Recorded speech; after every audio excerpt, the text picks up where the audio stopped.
sexy like her body banging like shawty wanna come out the club. Hey, she know that I make it rain in the club, all drinks on me. Shawty looking like she wanna spend the night with me. She tagged it, rolling it all on the floor. I'm already knowing where they're about to go. The bottle keep going around, and fours are waiting outside. I'm ready to leave it and get you in private, to catch you and place it wherever you like it. Show now. Soon as I enter the club, I get it shaking like show now. She bout it, she got it, come get it like show now. Recognize me, you around the real nigga like show now. We ballin', we got it, we get it like. Little mama let me know right now it's really good. I wanna show you off and take you out the hood. But now you know the money ain't a problem, so let a player help you with them problems. Them ain't niggas, no change, niggas on dead problem. You mess me, you get a D on dead shot. Make up your mind, you gotta know for sure. I'm leaving here with somebody. She gon' be sexy like her body banging like shawty wanna come out the club. Hey, you gotta know for sure. I make it rain in the club, all drinks on me. Shawty looking like she wanna spend the night with me. She tagging and throwing it all on the floor. I'm already knowing where they're about to go. Show now. Soon as I enter the club, I get it shaking like show now. She bout it, she got it, come get it like show now. Recognize me, you around the real nigga like show now. We ballin', we got it, we get it like. What is it? Bounce with me, mama. Bounce for the money dollar. Bounce with me, mama. Bounce for the money dollar. Bounce for me, mama. Bounce for me, mama. Bounce for me, mama. Bounce for me, mama. Bounce for me, mama. Bounce for me, mama. Bounce for me, baby. Bounce for the money dollar. Show now. Soon as I enter the club, I get it shaking like show now. She bout it, she got it, come get it like. What it do? What it do? What it do? You live and direct with your boy Battle Truth. I want to thank everybody for joining in, everybody for tuning in, watching. Today is going to be one of those goodies, man. I got my man, no other than Browz, the creator of Ether. You know that track, Ether, Jay-Z? What you think you get, girls, because of your looks? Let me tell y'all, man, this finna go down. Yeah, we making different moves, man. Taking it to a whole nother level, man. Browz, live with your boy Battle Truth, 101. Ron, what's good, fam? What's going on, man? Now, how you feeling, brother? I'm feeling good, man. I wasn't interrupting none of your stuff, was I, brother? What you said? I wasn't interrupting nothing you was doing, was I, brother? I know you a busy man. I'm on the block. I'm on the block, man. Man, what you still doing on the block, man? You done made music for Jay-Z, 50, Nas. What you doing on the block? Get up out of there now. Hurry up. You gotta get the vibe, man. Hey, forget the vibe. Leave the block where it's at. Hey, I can't wait to get up out of here. I can't wait. You playing. I can't wait to get up out of here, brother. Yeah. How you doing, though? Come get the sauce. I'm good, man. How the family doing? Everything is well, man. Okay. So check this out. So, Ron, where are you originally from, brother? Harlem. So you is from Harlem? Yeah, that's where I'm from. So how was life growing up for you in Harlem?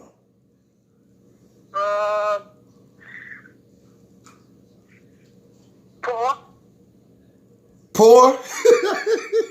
Hey, that right there explains everything. Yeah, you know what I mean? Everybody was cool. So you grew up unprivileged. Absolutely.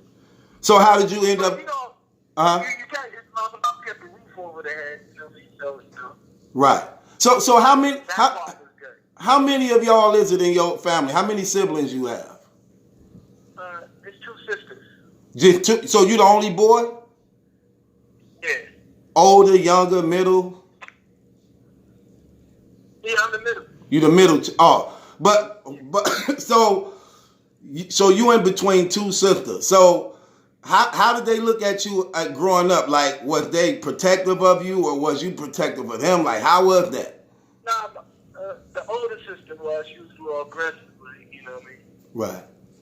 What got you? What? Whoever her hardship though, but she was a little aggressive too. Okay. What got you off? Huh? Say that other part again.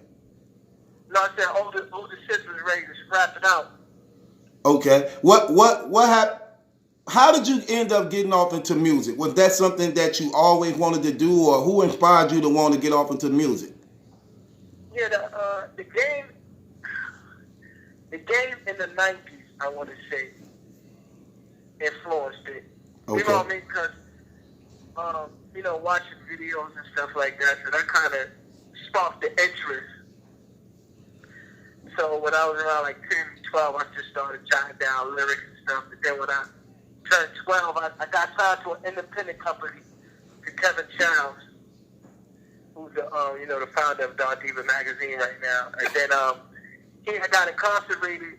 I was signed to him for like 2 years, because from '92 he got locked up in '94.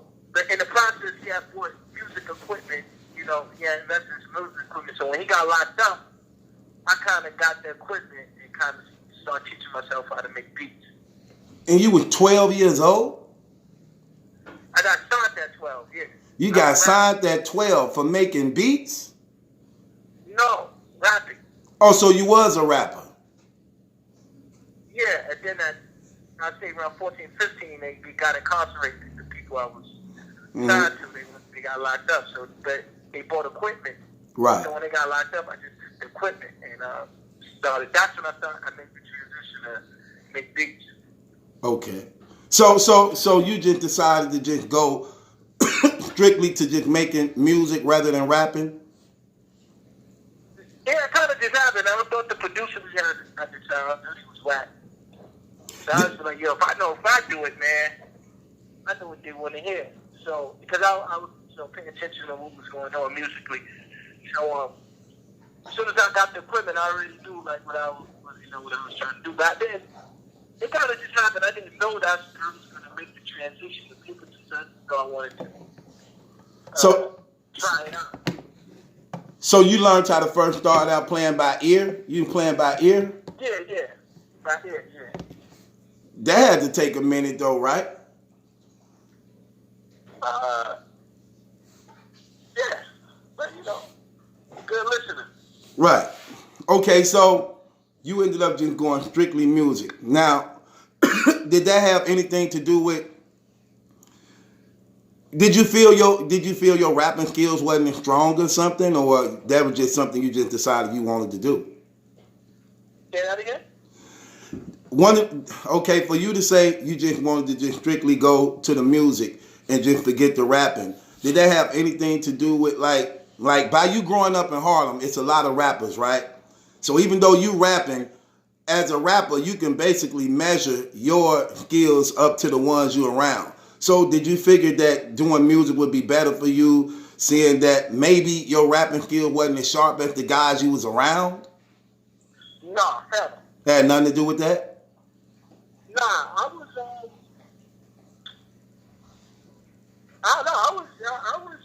confused. Like I said, I had to deal at 12. Right. It was a big case against the guys who I was signed to. So, I was very confused because the guy was already invested in what I was called Uptown Kids. We doing videos and everything. But as soon as they got locked up, it was kind of like, yo, what the hell are we gonna do to keep it going? So I got the equipment and I just started making beats for the local dudes. I didn't feel first started trying to feel back of rapping a little bit and just and learn the producer skill. Right. So when you start making beats for the people in your neighborhood. Yeah. I started doing beats for the locals to better my skills. You know what I mean? Right. Now, so when did you come about having your own record company? When did that come about? My own record company? Yeah, your record label. Cause then you have your own record label. Yeah. I had a record company called Money Ave, which T-Rex was on. Murder Mook made a lot of appearances on records with us. That was when I got the equipment, taught myself how to make beats, and then now, I find in my beats and started my own record label called Money Ave, Right. Which Rex was like the main artist on it. So T-Rex, see, that's why I'm going with this, because I know a lot of the people in the audience don't know, and this finna actually open up some stuff to y'all that y'all may not been aware of. So he started his own record label called Money Ave, and T-Rex was the main artist on that label. Now, he got like 5 Money Ave chains on. And which battle was that? What is that? You said his battles what? Well, Uncasa. Oh, I got to pay attention to that. Uncasa, he got 5 Money Ave chains on. I remember the battle. I wasn't focusing too much on the jury because that's the battle when he was like, the van whip, the van flip. Oh, you said that on the radio. Oh, I'm about to kill you. Yeah. I like that battle. That was funny. Yeah, I was there. You was there too? Yeah, I was in the background. So I probably couldn't see you because there was a lot of people out there. Yeah, I was in the background. Okay. So T-Rex was the main artist. Now, how did that happen? How did you and T-Rex ended up hooking up? Rex was really young, and I had a friend like, y'all know this young kid who, he's trying to rap. Rex was maybe 1 or 2 rhymes at the time. And he brought up to me, Rex was just like a little bad kid. He's running around in Harlem, and the kid kept promising him, like, I'm going to bring you up to me, Ron. And one day, finally, he brought Rex up to me, and we instantly had chemistry. Like, he looked at me as a big brother to him, and, we worked on like millions of songs, lyrics. So you liked him right away? Yeah. He was young, hungry. But then we were doing music. Then I just would hear about him like going in the streets and battling. And then he kind of built a name for himself as that. Like that had nothing to do with his battle career per se. Yeah. That's what the rap. If you was rapping at the time, that's what he was doing. He was going to different blocks, battling and stuff like that. Okay. Mook wasn't even battling at the time. So Mook wasn't even battling. It was just Rex. Yeah. Oh, okay. So you saying Mook wasn't battling at all? At the beginning, when I'm producing for Rex, I don't call Mook battling. Okay. So Rex become one of your artists. Now, yeah. Open them up on what they may not know about that ether beat that's definitely is big in the music industry that they know about. As far as like, what's the history between the ether beat and T-Rex? Yeah, Rex demoed a lot of beats that I ended up putting out. But Rex understood the business. So like, if we do a song and we get it to the ether beat, I'd be like, yo, now let's put this joint beat. So he'd be like, all right, whatever, because at the end of the day, it was about the money. It was a bigger picture. So you know how artists get, some artists like, yo, baby, that was my beat. Right. It was never that he understood that. Like, that's a big look for us, yeah. Let me ask you this: the beat. The song that Rex rapped on the ether track first, for y'all didn't know, Rex rapped on it. Rex was the first one to rap on the ether track, y'all. Now, do you still got that song with Rex on it, or? Man, that's when it was taped. I mean, you know what? I be kind of looking for it. watching, I be looking for I go like Right. stuff like that. I be trying to. I had bought a radio actually recently just to see and check a couple of things just to see if I could find it. I definitely be looking for it. If I could come across it. You know, it was a pro. We had Pro Tools and stuff at that time. So you said it was on a tape? Yeah. That was on tape. And people don't know Big Al recorded Ebonics on tape at first. Right. Big recipes, Big Al. His passing is coming up too, which he had passed away on the 15th of February. But yeah, he had demo Ebonics on tape. Right. And then we later on went to the studio and did it. But did he snap on it though, Ron? Did Rex snap on the beat though? Yeah, it was song like people don't make songs. It wasn't like at the time because it was me and my guys. We were kind of older than him. We already was in song format. Right. So we kind of learned the song structure from us. So Rex was doing songs. It wasn't like he went back, but he understood the song structure in the song from watching us and hearing us and stuff like that. Okay. So you growing up in Harlem, you grew up poor, but you in the place where basically a lot of the big mainstream rappers come from. Let me ask you this question. So when you was coming up, who was one of the first major stars that had already made it you met? And this is a double-fold question. Who was one of the first major stars you met that already had arrived? And who was one that hadn't became a star that you knew and end up becoming a star? Do you get that question? Yeah. I met Biggie. I met Biggie one time, and I grew up around the corner from the restaurant called Sylvia's in Harlem. Everybody knows Sylvia's, and him and they must have grabbed some food when they was out.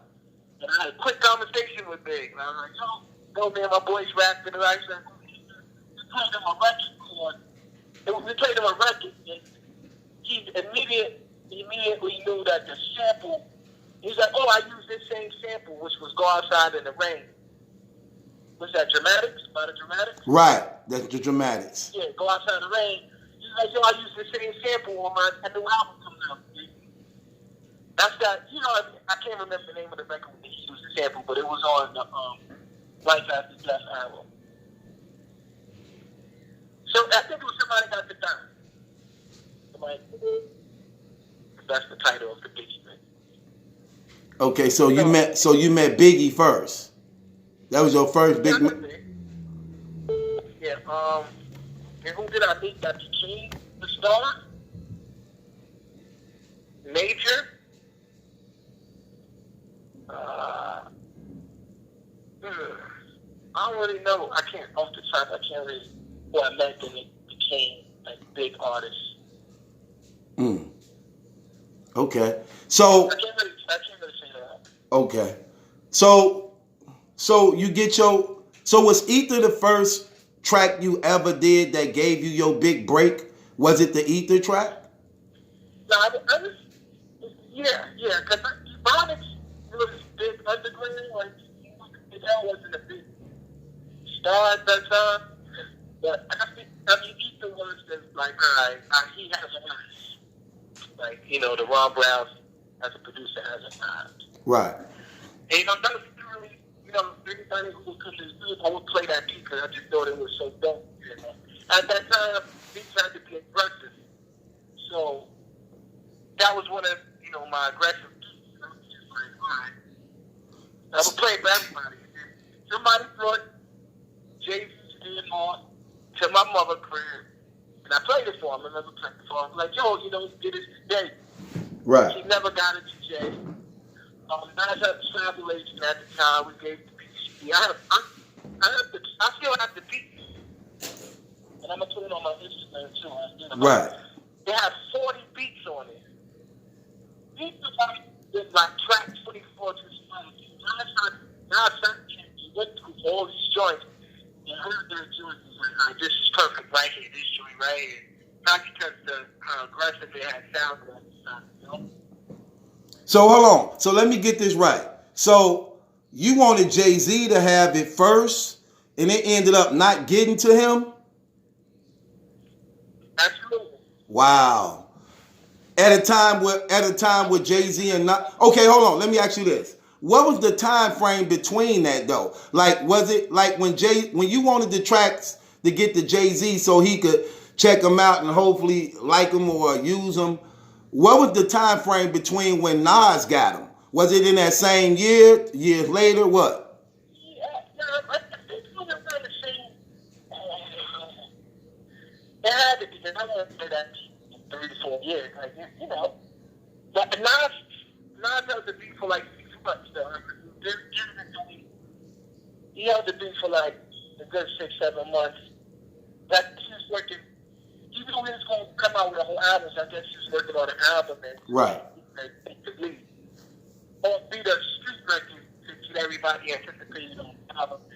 He called me. I mean, he told me, they were like, oh, Nas picked the beat up for you. I'm like, I ain't believe it. I'm like, no, he ain't picked that, man. And then I called 6 months later.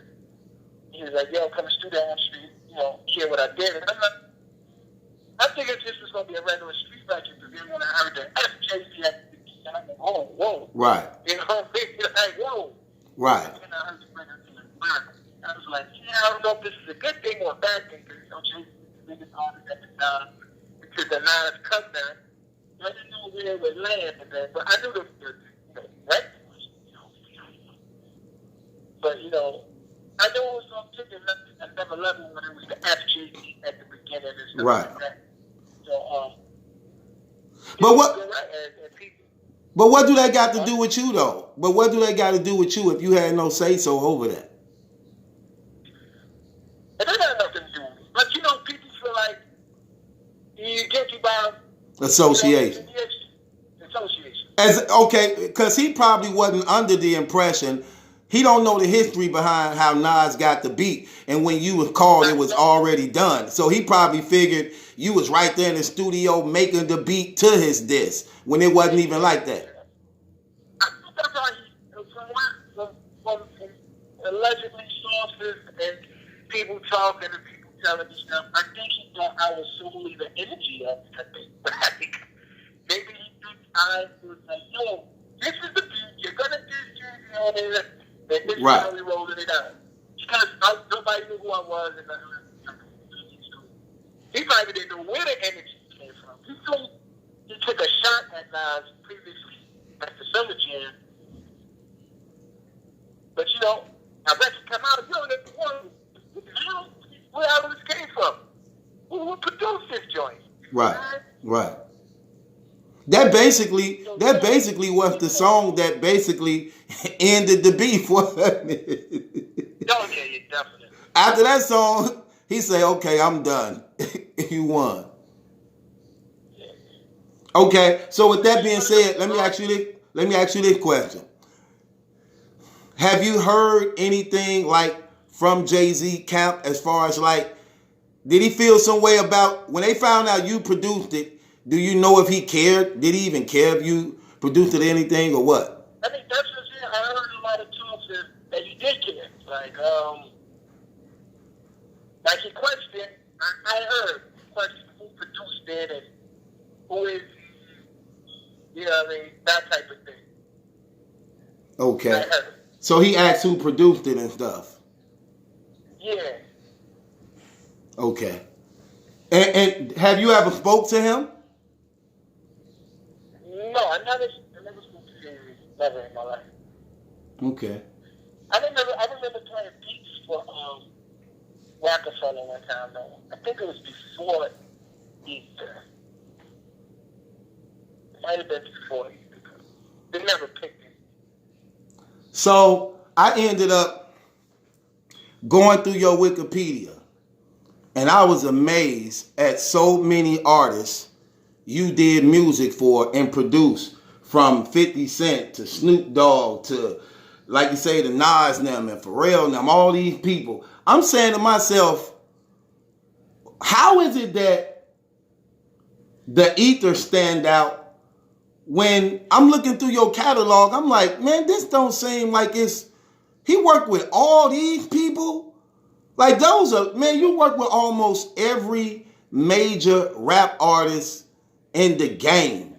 Now, did a lot of that had to do with, was you actually in the studio with a lot of them, or a lot of them just was getting tracks from you? Yeah, at that time, it was a lot, I was emailing some artists in the studio, I was in the studio with, and so a lot of that stuff was, emailing the tracks to artists, because I wasn't a big artist, a big name. So, hey, like, tell that boy, we pay him. So we ain't about to, be in a studio with him. Because,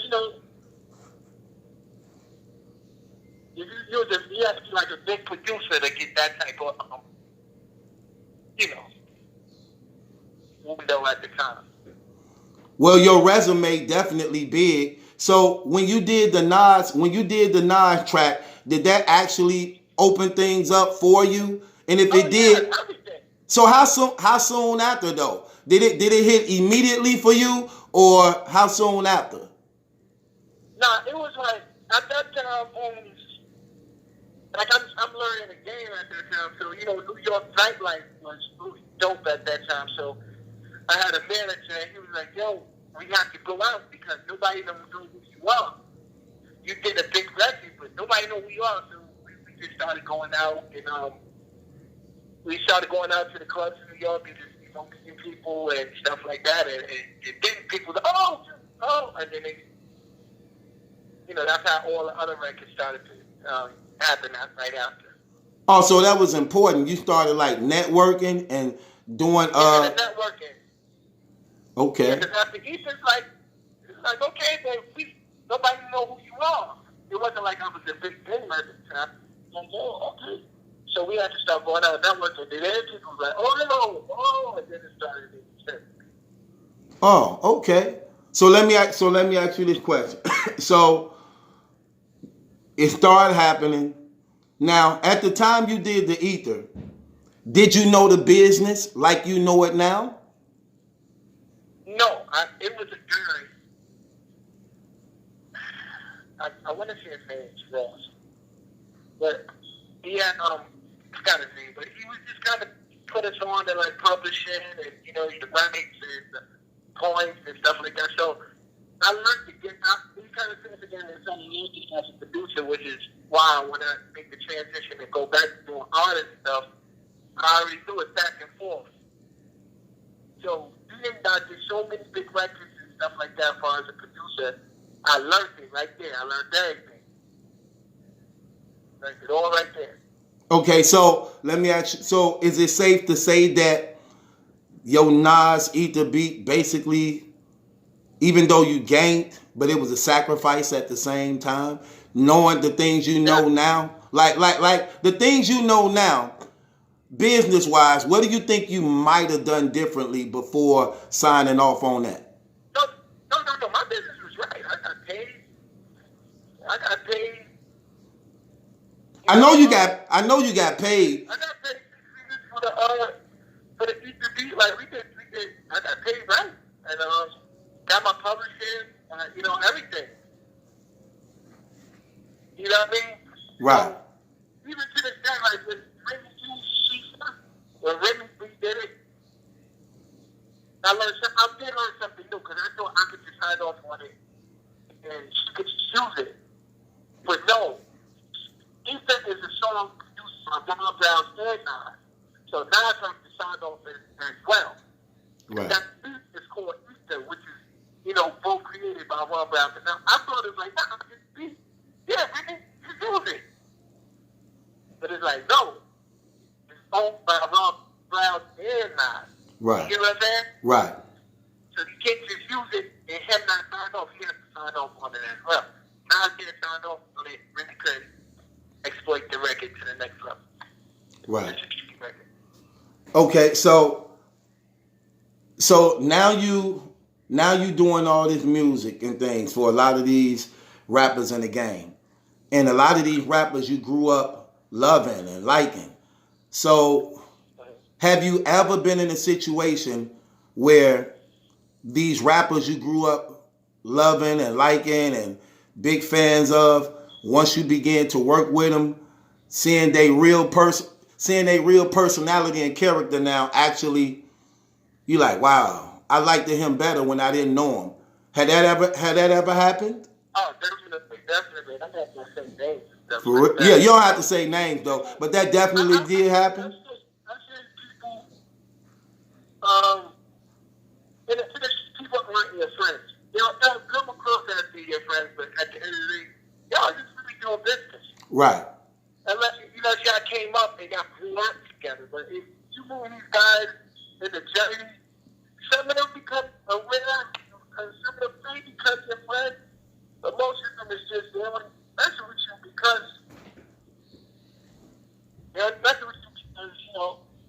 you're doing your thing. Right. So it's not built on nothing. It's built on BS. You know what I mean? They talk about the music industry, right, being a shiesty business. You definitely agree to that, right? Definitely. So it leads me to this question. Have you ever tried to get played out of any of your music, points, rights? Yeah, like, people,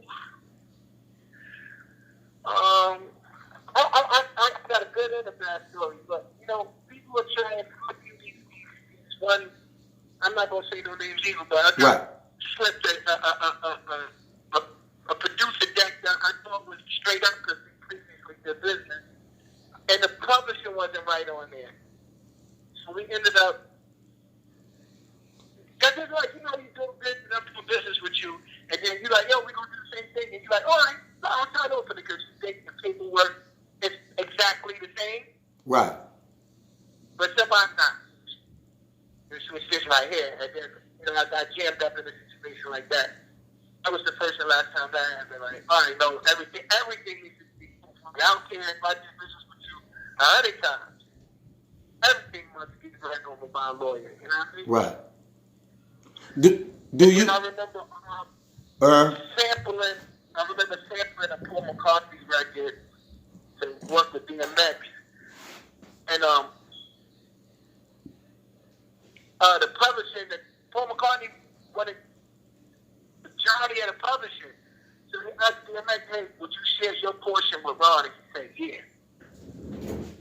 Another scenario came up with that to another artist. The artist said, no, I ain't doing right. My publisher. Right. But DMX said, yo, I give him some of my pop. And I thought that was like super dope, man. Right. So do you still got the same management team you started out with in the beginning? The same who? The same management team. Do you have the same management team? No, I don't. No, I manage myself at this point. You your what? I manage my own self. Oh, because you know the game now. Ain't no use of paying a middleman when you know the game now. Unless I feel like the same drive as me, the same knowledge, you know what I'm trying to do. Can better it. You know what I mean? Right. Have the game changed for the better or worse since your ether break? Had it changed differently? Because we talked about this off air, and you was explaining how like the game is different than how you was doing a lot of music for the 50s and Nas and them, and they don't really record as much as what the game is. So how is that different in your field as being a producer though? The producer game kind of got a little weird when the younger producers came in selling it, undercutting it dramatically. So when the internet started to emerge, me, Swiss, Timberland, and the elites, we get 30, 40,000 a beat. Right. And then the new young producers emerged. They undercut everything, son. It was around the time when 50 said he bought the I Get Money beat for like $100. Right. And he did so well with the record. So then artists start thinking like, why am I going to pay Browz and Timberland and Swiss all this money for a beat? I could go get a beat that's all right and pay $100 to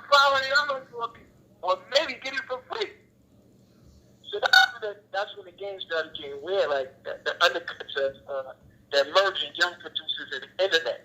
Because they hungry, they trying to get on. You know, so they undercutting everybody. Right. Okay. So how do you improvise in that situation to make business better for you? Do you go more so into not only just doing beats now, but more so into like writing, or I mean, how do you improvise? Yeah, in marketing. I think nowadays everything is more marketing than anything. Okay. You market yourself to be, you know, a big deal. People treat you a big deal. You market yourself as like, hey, I don't want the money, then you'll get the money. Right. You feel me? Yeah. So now I think everything is marketing. Okay. Yeah, like, cause you got like it's easy to battle rap. You got a good battler who market himself, but all right battler who market himself better is gonna get more situations than the doper battle rapper. You feel me? Sort of like Surf and Old Red. Surf is good at marketing and promoting himself, and he actually in his marketing promoting stand out more and actually paint a better picture of being something bigger than he really is, when in reality he not. Then you got Old Red, who is real dominant and real fire, but don't market and promote himself, so he get overshadowed because he's not recognized and stood out like that. Which brings me to this point. Do you watch battle rap? All the time. All the time? Yeah. Now, besides your huh? I saw Rex and Luke. From the beginning of it, so I always been. I watched from the very first Smack DVDs, and you know I was right there. So I always paid attention to it, to when it fell off until when Smack reinvented it online. So you know I follow it. What do you think about a lot of these old legends coming back, thinking that they could pick up where they left off at and getting dusted, like the Cassidy, J Mills, and Soul Cons? And what do you think about that? You can't tell somebody how to navigate their journey. So if they feel like they ready to leap out and get in the ring, you know, if you're good, you're good. If you whack, you whack. You know what I'm saying? If you feel like you're dope enough to get in the ring, you can get the money to it. If you get your ass kicked, then that's on you. You feel me? Right. But if you can't tell a man, nah, you don't do it. He has to try it to fulfill his journey. You know what I mean? To measure up where he at. Huh? To measure up basically where he at. Like he got to try it in order to see where he at. Yeah. That's a fact. Okay. So with that being said, did you ever think at the time when Mook was trying to challenge Cassidy, did you think that battle potentially might have would have went down, or did you think it wasn't gonna go down anyway? I thought the way Mook was marketed it, I thought it was gonna go down. The way Mook was, hanging on and Mook was hot at that time, I thought it was gonna happen. I thought it was gonna happen. It never happened. So. From what you know now in battle rap, is that a battle you would want to see right now? With what you've seen of Cassidy, know about Mook, and that's still a battle you would entertain? I would watch it as a fan. Okay. I don't know if it would be a goodie. It's like you don't know what I would do is preparing for that type of situation. You understand? Right. You could lose. You could lose a couple fights. If it didn't win, finally win one. You could lose a lot of basketball games and then finally win one. You know what I'm saying? Right. So let me ask you this. You cannot count anybody out. People count people out. You can't count them out. Like people don't count artists out. Right. Like, oh, right. I thought he was dead. Right. I feel like a human being, you can't count somebody out. They might just be feeling it one day and light some fire. I agree with that. I agree you can't count nobody out, but I just be going off the ratio of certain things. Like, hold on, you've been gone for 15 years, 10 years. The game evolved since then tremendously. It's not the same format and criteria that was accepted then. You know what I'm saying? Just like, Yeah, definitely. just like, I feel like it's definitely different. just like the Big L situation. Now I'm from the Midwest for the most part. We don't really get a lot of the inner things that happen in New York, so I wasn't really hipped on Big L. But from what I knew about people, and then I went back and listened to some of his stuff, and like people were saying at the time, the things he was saying, he was before his time, right? Yeah. And if he was still alive, ain't no telling what he probably would have done. So I look at that same thing sometimes, like how some battle rappers can be before their time, but then you still have to evolve with time. But going back to that, was that true though, Ron? Because you worked real close with Big L. Was he really before his time though? Oh, definitely. He was battle rap as well. Oh, he did? Yeah. Yeah, Big L with battle rap. I don't know if there's some exclusive footage of a battle rap. I don't know. But, it's been stories that him and Jay-Z had battles. And, I mean, it's a freestyle, like a freestyle that's online where him and Jay-Z freestyle and stuff like that. So I could believe, they probably met up on the battle and stuff. And then built a friendship. So where was you at when you found out the news he had got slain? Where was you at? Man, I was in the house, because we were just when I found it, that was his kind of like comeback. He wasn't doing music, and then I kind of, he bumped into me in Harlem, and I'm like, yo, that beat.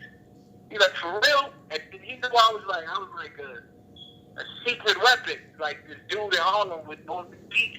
Right. So once he said, he's like, wow, like, yo. And when the chemistry was there, so we immediately did 4 records. And then I remember the last time I spoke to him, he's like, yo, you want to go to Cali? I was like, yeah, I've never been out there. And then that was the last time I heard him. And then that was the beat, but then you beep him, call him on the payphone or whatever. Right. And that was the last time I heard from him. But before he passed, A friend called me and said, yeah, I got murdered. So he was excited about where his career was going. He knew without a doubt he was going to blow up, huh? He was about to do a deal with Dame Dash and Rockefeller. So he was going up under the best record label at that time too, arguably. Yeah. So what was you familiar with? Was you familiar with Stack Bundles? Yes, I work with Stacks. You work with Stacks too? I created the Stack T-Rex record. Hold on, Stacks and T-Rex had a song together? Yeah, come on, man. I don't know. I don't know. It's called You a Dead Man. Oh. Did it ever get put out? Yeah. Oh, okay. And you did that? Yeah, I produced the record. Put it together. Y'all was all in the studio together? Yep. Stack was doing it. The funny thing about that day, Stack was doing it live, like squad. Like he wasn't getting right, so he was just like coming up with 2 bars at a time until he finished the 16. And I've been like, I'm like, yo, we got money like that, so we paying for studio time, and he's doing 2 bars. Like he's doing it in 2-bar increments. I'm like, yo, the money don't run out for the studio time. It was funny though, That was a good dude though. Wow. So these brothers, they go back to back. That had to be devastating for New York. How you feel How you feel? How you feeling though as a producer, knowing these was guys you worked with and now they gone? Like, how are you feeling as a producer? I know nobody heard it worse as the immediate family and things like that. But as a producer, I'm pretty sure you had a lot of expectations and things on wanting to do more music with them and things. And that, I'm pretty sure they had plans of doing things with you too. So how did that make you feel though? I just felt like, I just feel like, you know what's crazy? Like, when you in New York, you just subject, I was talking about this tonight, you just subject to so much BS in the town. Like, New York, it's just like when I was like, yo, I'm on the block, you're like, yo, why you out there? Like, that's always the thought in my mind moving in and out of the city. Like, you know, you gotta be conscious of it's the jungle. You feel me? Yeah. So I was laughing with you, but I'm aware that it's the jungle. You know what I'm saying? So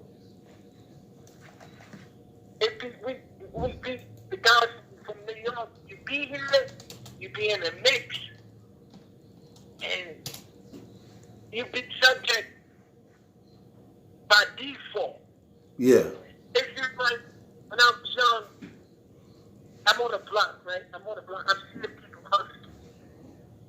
I know I'm talented, but they making it look like this is heaven. Like this is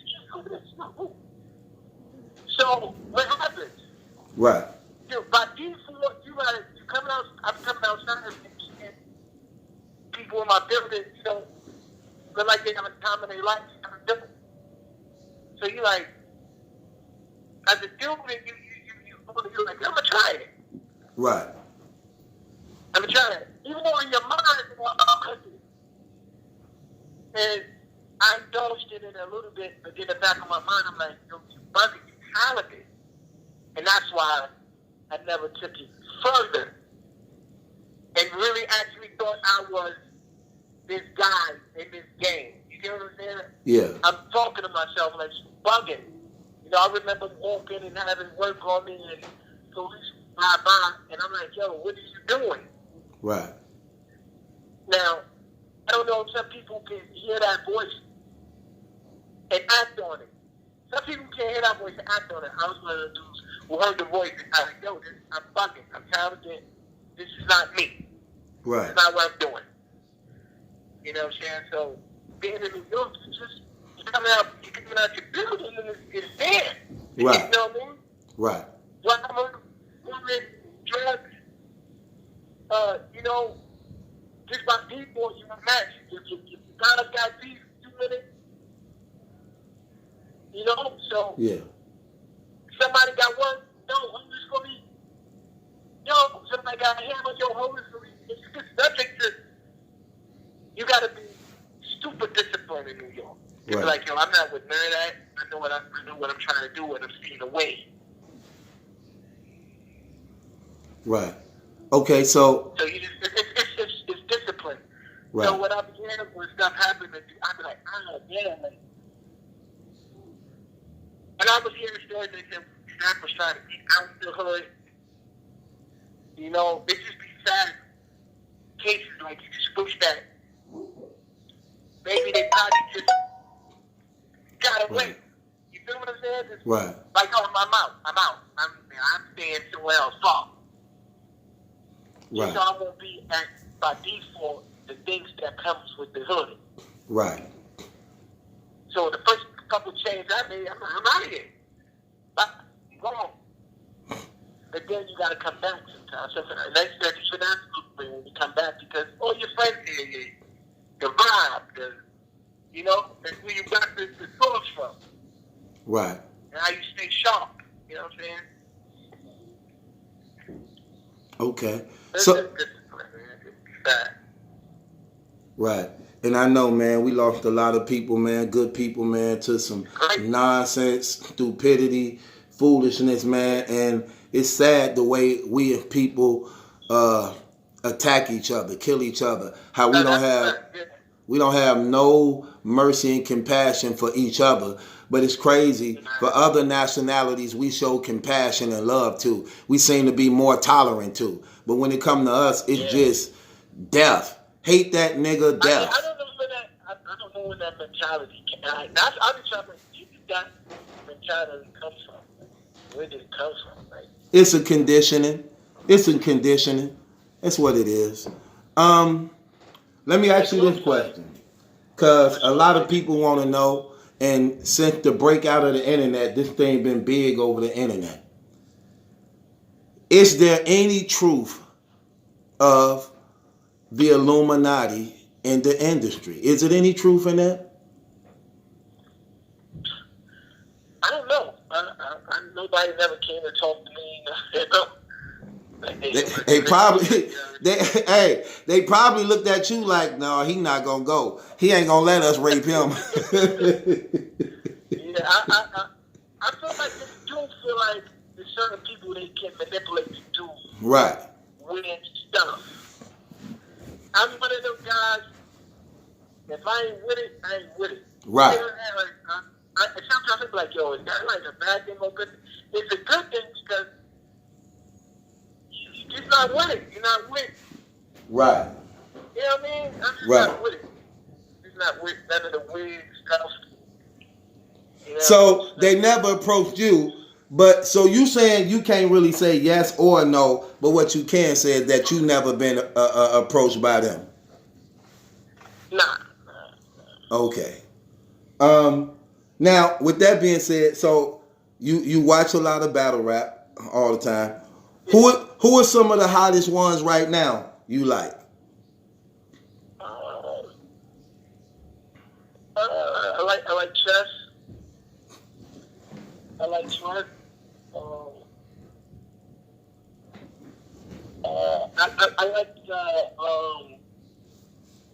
I like the what's the word I want to use?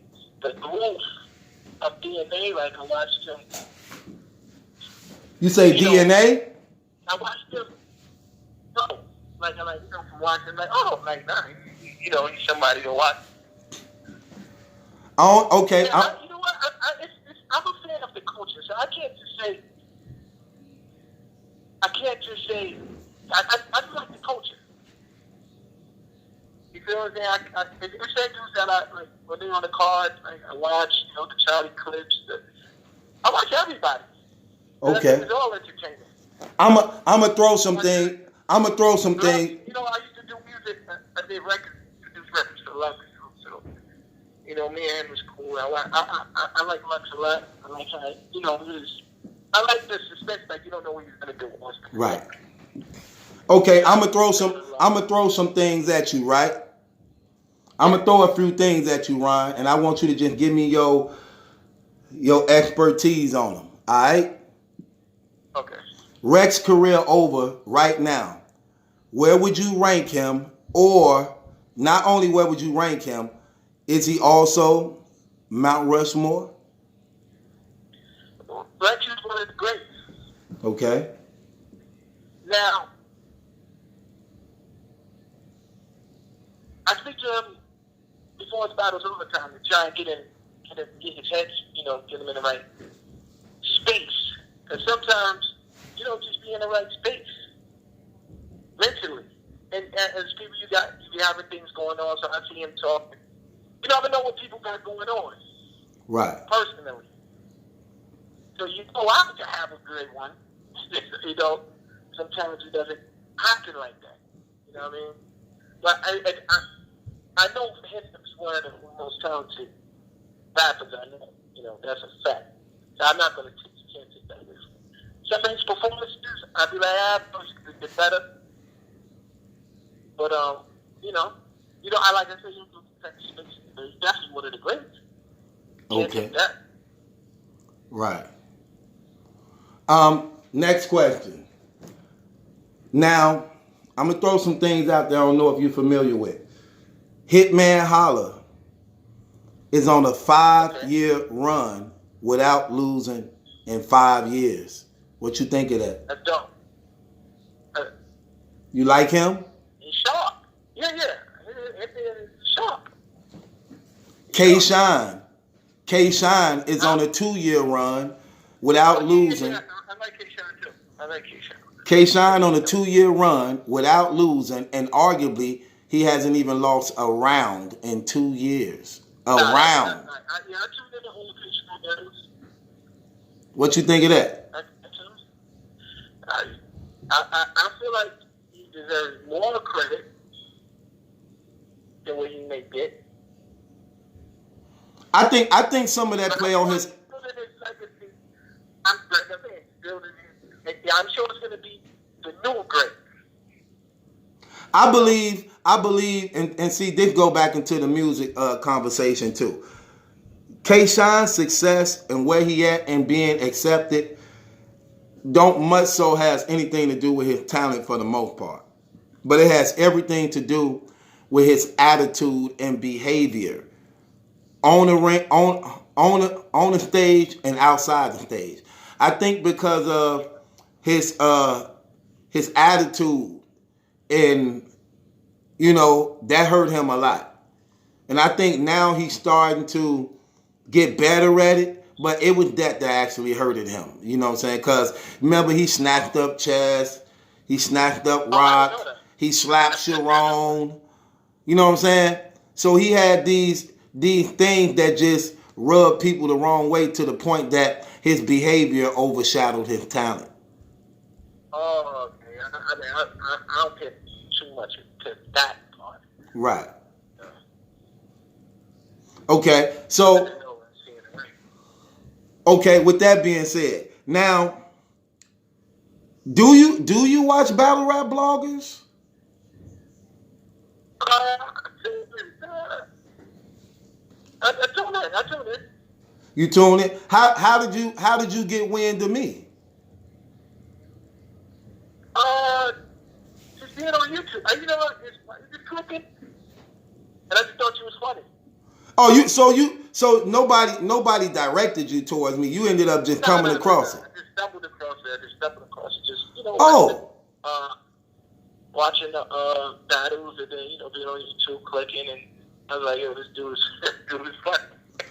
Oh, I was under the impression all this time that you might have been introduced to me by Rex or somebody. That was not the case, huh?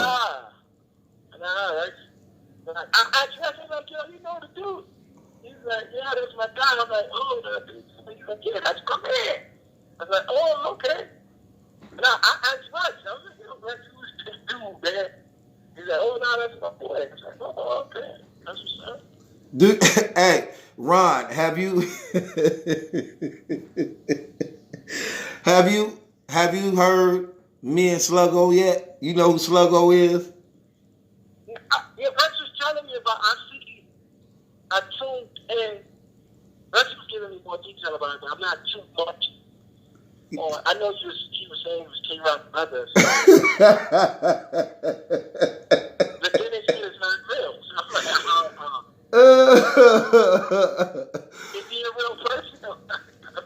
I don't know. We don't know. Hey, that's what actually make it even more funner. To me, I don't care to know because I think I let the people decide, and that's what make it even more funnier. The people decide whether it is or not. But this what I do know. I do know Tay-Rock be watching him, and Tay-Rock never said nothing bad about him, so maybe he do know. The first time I heard the name is when the Rex battle was coming out with Tay-Rock, and he's like, yo, the brother Sluggo, this, that, and that. Like, who is this dude? I thought it was a real person. Let me ask you this question: Was you surprised at the Kobe death thing? Was you surprised at that? Oh yeah. Was you a fan? Huh? Was you a fan? Yeah. How did you find out? Who told you? Where was you at? Where was you at when you found out, or who told you? I was in a house and someone texted me. Get the hell out of here.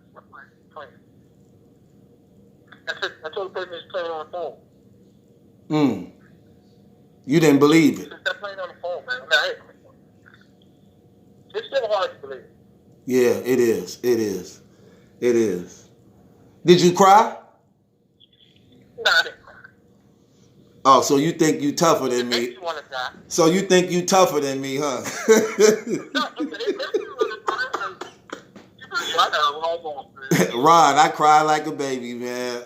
I'm like, dang, that's crazy. That's like the internet, though. Yeah. I think it hurt me the most too, cause I look at him as being a father, a family man, and just knowing how he died with his daughter and them other kids that was on there, and they actually went out a horrific death. They was blew up and like burnt alive, like, so it's like, dang, that's crazy. You get what I'm saying? Yeah, I was crazy. Yeah, that was real heartbreaking, man. Which remind me, two more questions before we get up out of here, and I appreciate your patience and time. If you can, this is just optional. All right, cool. What was one of the most happiest days in your life? When I went to Africa. You went to Africa? Yeah. Why was that so? I never thought music would take me that far. Oh, so you went on some music stuff? Yeah, I went to do a show. Oh, you did a show in Africa? Yes. Oh, wow. The song Pop Champagne with me, Jim, and Joel's, it did very well. So I did a lot of shows overseas, and I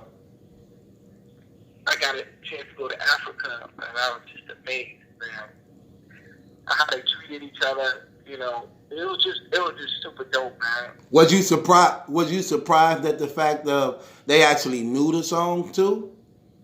Yeah, I was like, when I got off the plane, they knew who I was and everything. I'm Browz, dude. Pop Champagne. I was like, oh, yeah, I enjoyed it. So then, I went to a radio station.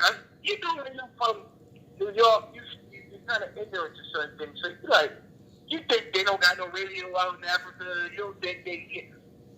I went to a radio station. Man, made over there. Right. And I went to the radio station. I was like, no, just go ahead.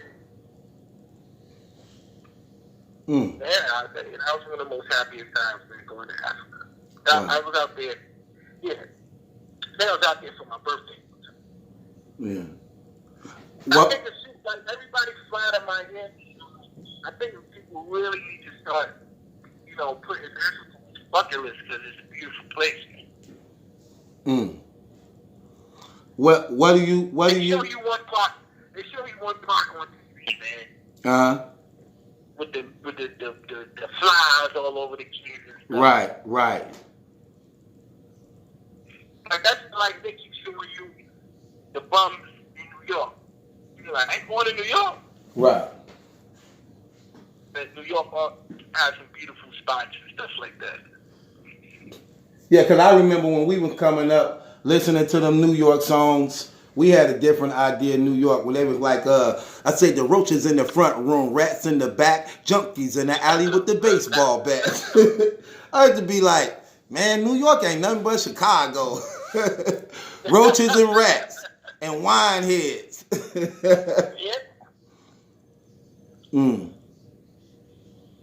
So my next question to end this, not to end this, but with that, happiest time of your life, what was one of the saddest moments in your life?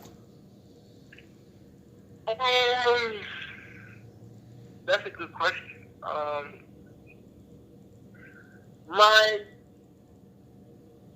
When I got my record deal, a lot of my friends locked up. A lot of them did what to you? They was locked up. Oh, so they didn't get this. A lot of my friends, like right before the music came out and I got a record deal, they got locked up that same year. I got a deal with it. They got locked up at the beginning of the year. I got a deal at the end of the year. And when you mean locked up, that means they went away. They gone away for a long time. Yeah, a lot of them for like 10-year bids, stuff like that. Even 5-year bids. That's just like y'all missing everything that we're trying to do. So that was what's that part of your push though? What's that part of your push though, Ron? Like when you doing that music and you see what your friends may be involved in, your family, do that push you harder to want to make something out of your life to get them better opportunities? Definitely. Like I got an opportunity to bring a couple of my friends to France, Germany. We in Germany.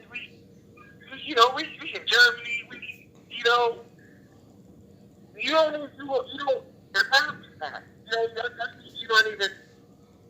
Until I call my boy like, yo, I'm gonna take you with me to Germany. Yo, I'm gonna take you with me to France. Yo, I'm gonna take you with me to Paris. You know what I'm saying? I'm working around Paris like I live there almost. You know what I mean? Yeah.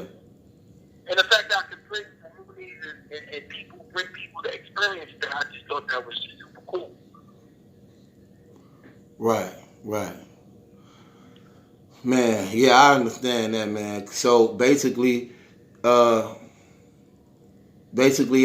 one of the biggest, happiest moments in your life, you get a real record deal. At the same time, it's bittersweet because the ones, yeah, the ones who you basically grew up with, and y'all, I'm pretty sure y'all had many conversations on this. Like, man, you gonna make it, man. It's finna happen. You see your dream steady coming true, more clearer and clearer and clearer. And then when it happens, the ones who used to be there talking to you with it, man, ain't there to enjoy. So yeah, I feel you on that, man. So what's next for Ron Brown, man? What you got coming up, man, that we could be looking out for, man? I mean, I got a movement called Shake Nation, which is a bunch of kids from Harlem, the Browz, Brooklyn, who I take on the road. They dance. I turn them into artists, so they dance, they rap. So when you say artists, so you starting out with some more artists up under you again? Yeah, it depends. Like, they gotta be special though. Cause the artists are headaches, a lot of babysitting, a lot of craziness. So I just basically, if artists that are special and I feel like I can kind of teach and mold, I kind of like that. I don't want nobody to think they know more than me. When I'm clearly better than that. I was independent, out of jail, not independent. Clearly I have a lot of more knowledge. So don't tell me how, I take ideas, but don't tell me, you don't have more knowledge to me when it comes to this. You never signed the contract. You never got published. You never did publish it.